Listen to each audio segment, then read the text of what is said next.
दोस्तों हम फिर से लेकर आ चुके हैं आप लोगों के लिए सुबह की सभी ताज़ा और बड़ी खबरें। एक एक कर आपको सारी खबरों की जानकारी देंगे आज देश दुनिया में क्या कुछ हो रहा है। दरअसल दोस्तों सबसे पहली जो बिग ब्रेकिंग निकल आ रही है आपको बता दोस्तों, नहीं थम रहा कोरोना का कहर। एक दिन में दोस्तों 3,50,000 के भी पार मामले। जी हाँ, आपको बता दोस्तों 22,000 की मौत। इसके बारे में आपको विस्तार से बताएंगे। वहीं पर दोस्तों योगी की खुली पोल, एक दिन में 425 लोगों की मौत, बताया सिर्फ 3 की मौत हुई है। जी शमशान घाट पर लाशों के ढेर लग गए, इसके बारे में भी आपको विस्तार से बताएंगे। वहीं पर दोस्तों पीएम मोदी पर केजरीवाल का बड़ा हमला, बोले फिलहाल एक रेट होना चाहिए। जी हाँ, कोरोना वैक्सीन और ऑक्सीजन का, इसके बारे में भी आपको विस्तार से बताएंगे। वहीं पर दोस्तों अगली बिग ब्रेकिंग में हम आपको बताएंगे। जी दरअसल दोस्तों आप लोग बताते बीजेपी की प्रवक्ता गंगा देवी ने ही जो है यहाँ पर दोस्तों बीजेपी के खिलाफ खोला मोर्चा। रितु सिंह बोली फिलहाल जिस तरीके से कोरोना के में चुनाव किया जा रहा है और जिस तरीके से गंगा घाट पर लोगों को निलवाया जा रहा है, इससे बीजेपी एक जवाब दे कि फिलहाल जो कोरोना फैलेगा, जब लोग ही नहीं रहेंगे तो चुनाव का क्या मतलब रह जाएगा। जी हाँ, 3 चरण में जहाँ चुनाव हो सकते थे वहाँ 8 चरण में क्यों कराए। सोचिए दोस्तों, अब बीजेपी की प्रवक्ता रितु सिंह रावत ही बीजेपी से सवाल पूछ रही हैं, इसके बारे में आपको विस्तार से बताएंगे।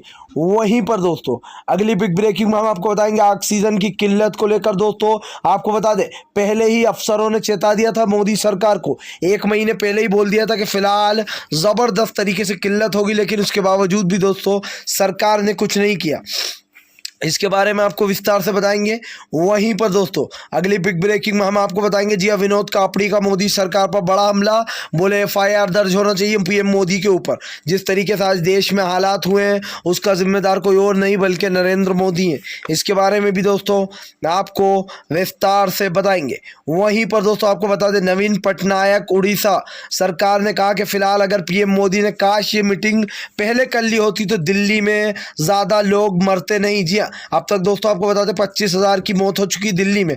इसको लेकर जो है यहाँ पर अब नवीन पटनायक ने कहा कि फिलहाल अब दिल्ली में कोई नहीं मरेगा। जी सबको ऑक्सीजन मिलेगा, इसके बारे में भी आपको विस्तार से बताएंगे। वहीं पर दोस्तों रामदेव बाबा आए सामने, बोले फिलहाल हमारे कहीं पर भी किसी को जो कोरोना नहीं हुआ है, झूठ फैलाया जा रहा है। सोचिए दोस्तों, बाबा रामदेव की कोरोनिल ने जब बदनाम होने लगी, जब लोगों को ये पता चल गया कि फिलहाल इनके योगा आसन जगह जगह जो इनके कर्मचारी हैं वो ही जो 83 कर्मचारी कोरोना पॉजिटिव निकले, तो अब बाबा रामदेव ने एक बयान जारी कर दिया, एक वीडियो जारी करके कहा कि फिलहाल झूठ फैलाया जा रहा है। सोचिए, अब बाबा रामदेव अपने आप को बचा रहा है, इसके बारे में भी बताएंगे।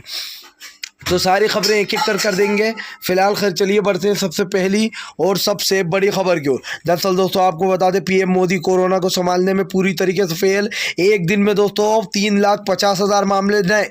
जी आपको बता दोस्तों 22,000 लोगों की मौत। ये आंकड़े डरा देने वाले, हम आपको दोस्तों डराना नहीं चाहते, लेकिन जिस तरीके से आंकड़े निकल कर आ रहे हैं और सरकार की खामियां जिस तरीके से निकल कर आ रही हैं, इसको कहा जा सकता है कि फिलहाल इस चीज़ को झुटलाया नहीं जा सकता दोस्तों कि देश में आज पूरी तरीके से इमरजेंसी की हालत हो गई। जी हाँ, सुप्रीम कोर्ट की वो बात बिल्कुल सही थी। आपको बताएं नरेंद्र मोदी पूरी तरीके से फेल हो चुके। एक एक दिन में दोस्तों 3 लाख मामले सामने आ रहे हैं। आपको बता दोस्तों इससे पहले 2020 में जो यहाँ पर अमेरिका में 3 लाख मामले निकलकर सामने आए थे, लेकिन भारत ने उसको भी पछाड़ते हुए 3,50,000 का आंकड़ा पार कर दिया है। सोचिए दोस्तों, कोरोना को लेकर भारत नंबर 1 की पोजीशन पर आ चुका है। अब इस बात को झुटलाया नहीं जा सकता कि फिलहाल लगातार कोरोना के जो केस हैं दोस्तों वो बढ़ते जा रहे हैं और सरकार जो है कहीं ना कहीं अपना पल्ला झाड़ रही है। फिलहाल खैर चलिए हम बढ़ते हैं दोस्तों एक और अगली बिग ब्रेकिंग की तरफ। बता दोस्तों अगली जो बड़ी खबर निकल कर आ रही है, आपको बता दें फिलहाल योगी की खुल गई पोल। एक दिन में दोस्तों आपको बताया 425 मौतों को बताया सिर्फ 3 मौतें। जी हाँ, दरअसल दोस्तों आप लोग बता दें यूपी में एक दिन में 425 लोगों की मौत हो गई है, जो कि योगी कह रहे थे कि सिर्फ 3 लोगों की मौत हुई है। आपको बता दें शमशान घाट पर दोस्तों लाशों का ढेर लगा है, जलाने के लिए दोस्तों 22,000 रुपये लिए जा रहा है। शमशान घाट भरे हुए हैं, अस्पतालों में जगह नहीं है, यहाँ तक कि अस्पतालों में कहा जा रहा है लोगों से, मरीजों से कि फ़िलहाल अब वो यहाँ से चले जाएं। जहाँ पर दोस्तों ऑक्सीजन ख़त्म हो गया है उन अस्पतालों से मरीज़ों को लौटाया जा रहा है। सवाल ये उठता है दोस्तों, आज योगी जिस तरीके से ये आंकड़े छुपा रहे हैं, इसको लेकर इलाहाबाद हाई कोर्ट ने भी फटकार लगाई थी और कहा था कि फ़िलहाल सरकार को सही आंकड़े बताना चाहिए ताकि लोगों को पता रहे और वो कोरोना की गाइडलाइन को फॉलो करें। लेकिन सवाल यही है दोस्तों कि आज जिस तरीके से ये मामले बढ़ रहे हैं, इसको लेकर लोगों में डर भी है दोस्तों, दहशत भी, और कहीं ना कहीं कोरोना का ख़तरा भी है। फिलहाल खैर चलिए हम बढ़ते हैं दोस्तों एक और अगली बिग ब्रेकिंग की तरफ।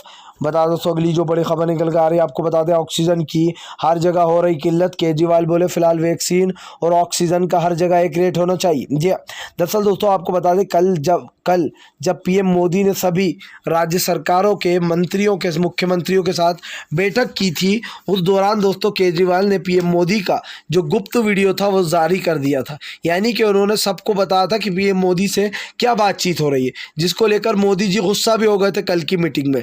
लेकिन दोस्तों केजरीवाल ने यहाँ पर माइंड गेम खेल दिया था। बेसिकली वो दुनिया को जो दिखाना चाह रहे थे कि पीएम मोदी अपनी मीटिंग में क्या क्या बातें करते हैं, वो कहीं ना कहीं उन्होंने याद दिला दिया लोगों को। सवाल यही है दोस्तों कि अभी भी जो है ऑक्सीजन की किल्लत हो रही है, और उसको लेकर सीधा फिलहाल अब केजरीवाल ने साफ कर दिया कि फिलहाल सरकार को एक रेट तय कर लेना चाहिए। फिलहाल खैर चलिए हम बढ़ते हैं दोस्तों एक और अगली बिग ब्रेकिंग की तरफ। बता दोस्तों अगली जो बड़ी खबर निकल कर आ रही, विनोद कापड़ी का मोदी सरकार पर बड़ा हमला। बोले फिलहाल मोदी सरकार के ऊपर एक दिन में FIR दर्ज होना चाहिए।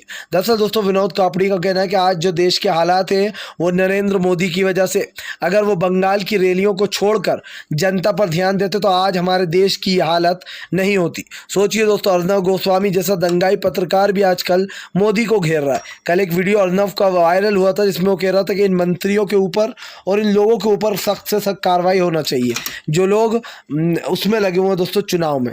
लेकिन फिलहाल दोस्तों सवाल ये उठता है कि विनोद कापड़ी की बात में दम है। अगर नरेंद्र मोदी ने दोस्तों बंगाल की रैलियां छोड़कर पहले जो यहाँ पर दोस्तों कोरोना पर ध्यान दिया होता तो मैं लिख के देता हूँ अभी दोस्तों ये हालत देश की नहीं होती।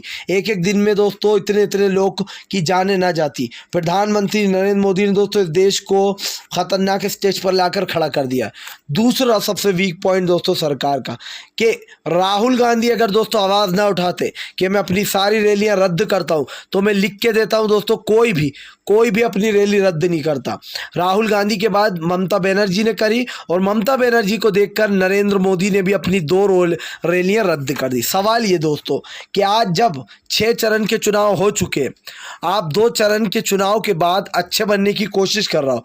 पहले आपने जो 6 चरण थे उसमें जमकर प्रोटोकॉल तोड़े, आपने कोरोना की गाइडलाइंस की धज्जियां उड़ा दी।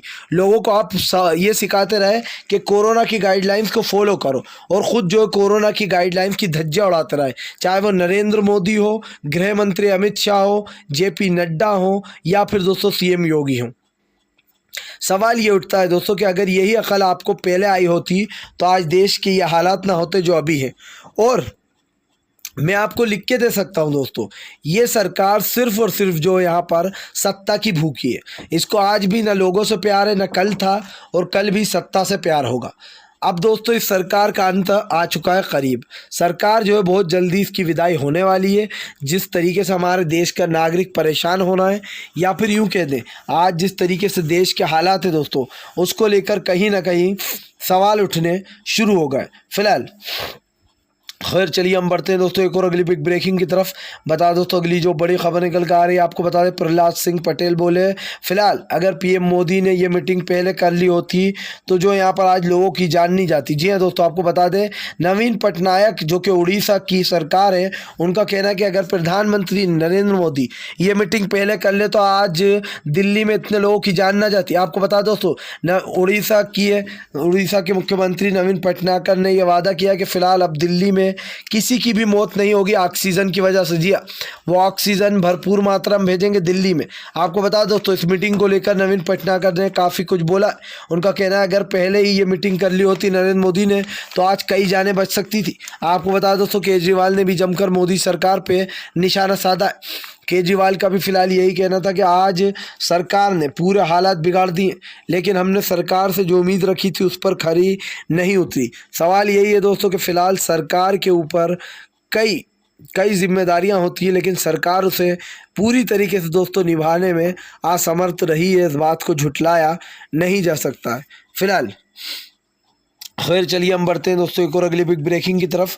बता दोस्तों अगली जो बड़ी खबर निकल कर आ रही है आपको बता दोस्तों, बीजेपी की प्रवक्ता ने ही बीजेपी को दिया करारा तमाचा। जी लाइव डिबेट में दोस्तों भारत समाचार की लाइव डिबेट में उड़ाई योगी और मोदी की धज्जियां।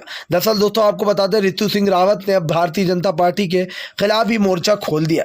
आपको बता दो दोस्तों ऋतु सिंह रावत बीजेपी की प्रवक्ता है।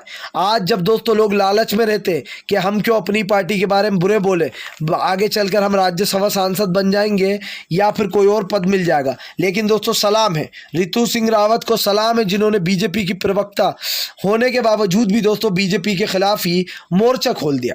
ऋतु सिंह रावत का कहना था कि आज जब लोग मर रहे हैं, लोग कोरोना से मर रहे हैं, तब जो यहाँ पर कुंभ मेले की क्या ज़रूरत थी।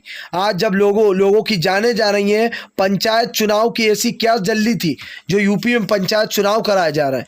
ऋतु सिंह रावत ने कहा कि आज जब बंगाल में 3 चरणों में चुनाव हो सकते थे तो 8 चरणों में कराने की क्या ज़रूरत है। उन्होंने ये भी बोला कि मैं मानती हूँ मैं बीजेपी की प्रवक्ता हूँ, लेकिन मैं बोलने से डरूंगी नहीं, भले ही मुझे बीजेपी निकाल दे, मैं सच्चाई बोलूँगी। दोस्तों ऋतु सिंह रावत ने कहा कि फ़िलहाल मैंने जब दवाई ख़रीदने गई तो दवाई की कीमत सुनकर मेरे होश उड़ गए। आज जिस तरीके से ऑक्सीजन की किल्लत हो रही है, दवाइयाँ दोस्तों बाप के मोल मिल रही हैं। आपको बताता चलूँ दोस्तों, दवाइयों के साथ साथ जिस तरीके से इन लोगों ने 8 चरणों में कोरोना की धज्जियाँ उड़ाई है यूपी बंगाल में, दोस्तों क्या बंगाल के चुनाव दोस्तों में सिर्फ आपसे जो ऋतु सिंह रावत ने सवाल पूछा है वो बिल्कुल जायज़ है और बीजेपी पर यह सवाल उठना भी चाहिए। क्या दोस्तों 3 चरणों में चुनाव नहीं हो सकते थे बंगाल में? आज जिस तरीके से दोस्तों चुनाव आयोग और भारतीय जनता पार्टी मिलकर ममता बनर्जी के खिलाफ साजिश कर रहा है या फिर यूँ कहते हैं कि चालें चल रहा है, क्या दोस्तों उन चीज़ को झुटलाया जा सकता है? क्या ये बात सच नहीं है दोस्तों कि फिलहाल प्रधानमंत्री नरेंद्र मोदी के कहने पर 3 चरणों के चुनाव को 8 चरणों में कराया गया, जबकि दोस्तों हर जगह 3 चरण में चुनाव हुए। चाहे आपको बता दो तो वो असम हो, वहाँ पर भी 3 चरण में, बंगाल में ही सिर्फ एक ऐसी जगह जहाँ पर 8 चरणों में चुनाव कराए गए। और ये सवाल हर कोई पूछ रहा है। और दोस्तों ममता बनर्जी ने सुझाव भी दिया कि चलो ठीक है 5 चरणों के चुनाव जो हो गए, लेकिन अब 3 चरणों के चुनाव एक ही चरण में करा देना चाहिए। तो बीजेपी और दोस्तों चुनाव आयोग का क्या जवाब आता है कि नहीं, चुनाव तो उसी तारीख पर होंगे जिससे तय किए गए। क्या दोस्तों इसको देखने के बाद भी आप ये कहेंगे और सुनने के बाद कि फिलहाल चुनाव आयोग भाजपा आयोग नहीं बन चुका है, वो बीजेपी के कहने पर ही चल रहा है? क्योंकि जो बीजेपी कहती है दोस्तों वही चुनाव आयोग करता है और अब ये साफ पता चल चुका है और साफ दिखाई भी दे रहा है फिलहाल। खैर चलिए हम बढ़ते हैं दोस्तों एक और अगली बिग ब्रेकिंग की तरफ। बता दोस्तों अगली जो बड़ी खबर निकल कर आ रही है आपको बता दोस्तों, लगातार रामदेव बाबा रडाल में आते जा रहा है। अब दोस्तों रामदेव बाबा को जब ये एहसास हुआ कि लोग उनकी कोरोनिल पर फिर से उंगली उठाने लगे। जी दरअसल दोस्तों आपको बता दें बाबा रामदेव के जो 83 कर्मचारी हैं दोस्तों वो कोरोना पॉजिटिव निकले, जिसके बाद दोस्तों बाबा रामदेव ने कल एक वीडियो जारी कर दिया। उसमें उनका कहना है कि आजकल न्यूज़ में खबरें चलाई जा रही हैं बाबा रामदेव को लेकर कि संक्रमित लोग पाए गए 83, लेकिन ये खबरें झूठी हैं। हमारे कहीं पर भी न योगा आसन में कहीं पर भी जो है ऐसे केस नहीं निकले। सोचिए दोस्तों 83 केस निकलने के बाद बाबा रामदेव अपनी इमेज सुधारने निकले। उनका सोचना है कि भैया कोरोनिल कोई नहीं लेगा अगर लोगों को पता चल गया कि हमारे ही कर्मचारी कोरोना से पॉजिटिव हो रहा है। लेकिन दोस्तों आप तो जानते हैं सोशल मीडिया पर कोई भी बात 1 मिनट में आग की तरह फैल जाती है और बाबा रामदेव की पोल भी अब खुल चुकी है। चाहे बाबा रामदेव कितने ही प्रवचन क्यों ना दे दे कि ये और वो, लेकिन दोस्तों अब लोग मानने वाले नहीं हैं। और ये बात दोस्तों सच है कि बाबा रामदेव के कोरोनिल की दवा पर पहले भी सवाल उठे थे। इसको रीलॉन्च किया जब डॉक्टर हर्षवर्धन ने, स्वास्थ्य मंत्री ने, तब उनके ऊपर भी सवाल उठ गए कि फ़िलहाल ये चल क्या रहा है। और आज जिस तरीके से दोस्तों सवालों घेरे में आ गए हैं बाबा रामदेव, इनको तो ऊपर वाला ही बचाए फिलहाल। खैर चलिए हम बढ़ते हैं दोस्तों एक और अगली बिग ब्रेकिंग की तरफ। बता दोस्तों अगली जो बड़ी खबर निकल कर आ रही फिलहाल आपको बता दें, पीएम मोदी की बैठक में अहम फैसलों के बजाय दोस्तों आपको बता दें कुछ खास फैसले नहीं लिए गए जो जनता ने सोचे थे। आपको बता दोस्तों लगातार जो यहाँ पर गरीब मजदूर मर रहे हैं, गरीब और किसानों की दोस्तों आफत बढ़ती जा रही है, लेकिन उसके बावजूद भी दोस्तों मोदी सरकार के कान पर जूं नहीं रेंग रही है। आज दोस्तों जो जाने जा रही हैं, आज जो प्रवासी मजदूर वापस अपने गाँव लौट रहे हैं, उनकी जेबों में पैसा नहीं है। सवाल यही है मेरा दोस्तों, और हर एक जनता का सवाल यही है कि आज नरेंद्र मोदी जिस तरीके से ये सवालों को से बचने की कोशिश कर रहा है, या फिर यूँ कहते दोस्तों कि नरेंद्र मोदी पर जो सवाल खड़े हो रहे हैं उनके जवाब आखिर कौन देगा? जी हाँ, प्रधानमंत्री नरेंद्र मोदी या फिर कोई और आकर। फिलहाल अगर आप भी दोस्तों शांतिपूर्ण ढंग से पीएम की इन सभी गलत नीतियों का दिल से विरोध करते हो और आप मानते हो ये सरकार एक तानाशाह सरकार है, इसको तत्काल में अपना इस्तीफ़ा दे देना चाहिए, तो इस वीडियो को ज़्यादा से ज़्यादा शेयर कीजिए, लाइक कीजिए, और अगर आप दोस्तों हमारे चैनल पर पहली बार आए हैं तो सब्सक्राइब करने के साथ साथ पास में एक घंटी आएगी यानी कि बेल आइकन, उसको ज़रूर दबाएं ताकि हमारे हर वीडियो की अपडेट आपको मिल पाए।